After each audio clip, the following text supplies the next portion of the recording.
Hi everyone. In this video, I'll show you how to change the video quality recording on your iPhone. Let's get started. First, open the Settings app on your iPhone and scroll down and tap on Camera. Next, tap on Record Video. Here you'll see various video resolution and frame rate options, including 720p, 1080p, and 4K. You can also select the frame rate, 30 FPS or 60 FPS, depending on the type of video you want to record.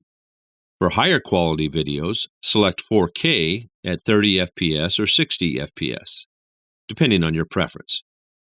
Keep in mind that recording in 4K will take up more storage space. The next time you record a video, it will be in the quality you've chosen. And that's it.